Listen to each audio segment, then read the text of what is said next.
On va faire un exemple sur Mali avec ton dernier commit. Ici à l'écran, on voit les étudiants que j'ai importés pour réinscription et donc on va utiliser un type import pour simuler donc la réinscription de ces étudiants avec son identifiant unique ici. Et ce qui est en orange là, ce sont ceux que j'ai déjà utilisés.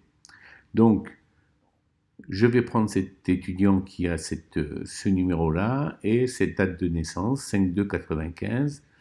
On voit qu'il est sénégalais ici, dans le fichier, né à Dakar, commune de naissance, voilà, etc.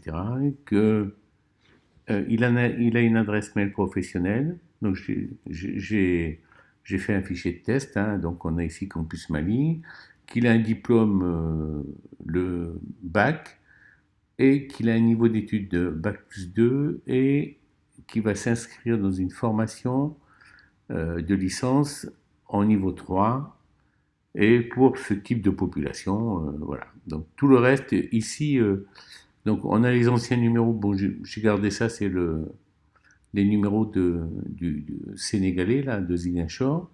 Et le truc c'est que toutes ces colonnes là qu'on avait ajoutées, si elles sont pas valorisées par une valeur, hein, si elles sont, s'il n'y a rien, l'import se passe pas très bien, se passe pas.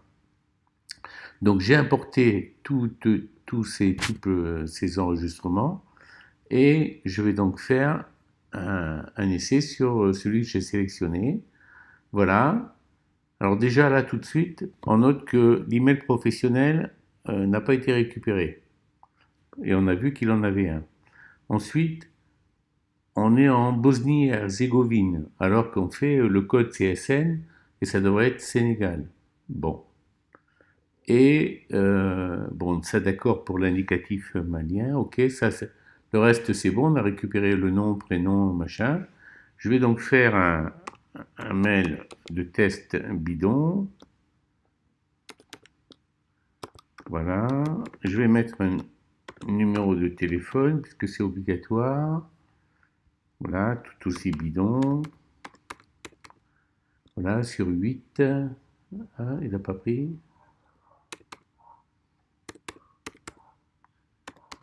Voilà. Je ne mets pas d'email professionnel et je vais dire OK. On va entendre, voilà, le petit SMS. Je vais donc pouvoir me connecter sur le CV. J'ai créé un compte. Donc là, je fais un tout petit truc pour montrer que ça marche.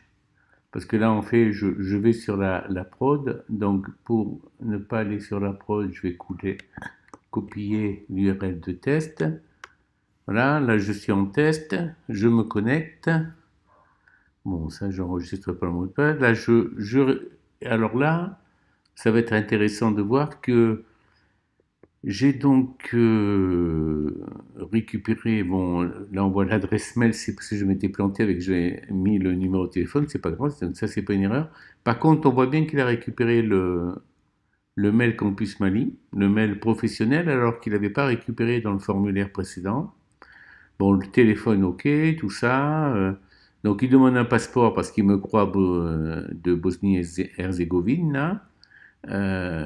Je vais donc prendre une photo, voilà, une petite photo comme d'habitude,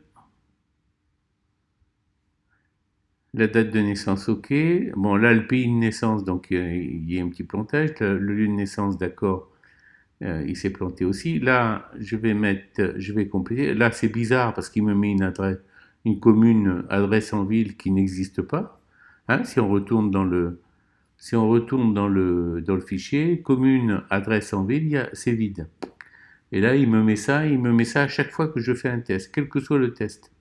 J'ai toujours ça. Ensuite, bizarrement, logement de fonction, alors que d'habitude c'est plutôt famille, par défaut. Bon, je continue. Là, si je vais donc mettre une information sur le lycée, ok, il a récupéré baccalauréat, Il a récupéré bac+2, l'année, tout ça, ça marche. Par contre, le nom du responsable, prénom du responsable, bon, ben, j'ai plus par défaut. Donc, on va le mettre, si c'est Bill, et un numéro de téléphone, puisque c'est obligatoire.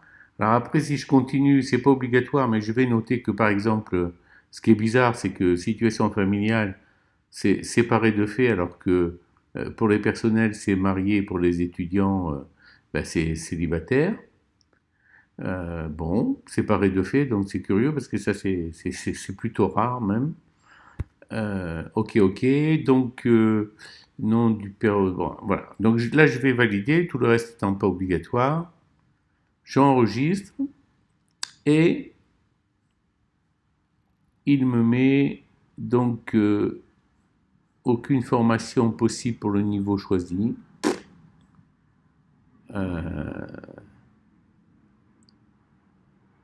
La sélective ENI ABT, je sais pas. Alors qu'en réalité, donc j'ai bien le niveau d'accès bac+2, ça ok, donc le bac il avait trouvé, bac+2 c'est ici, niveau d'études.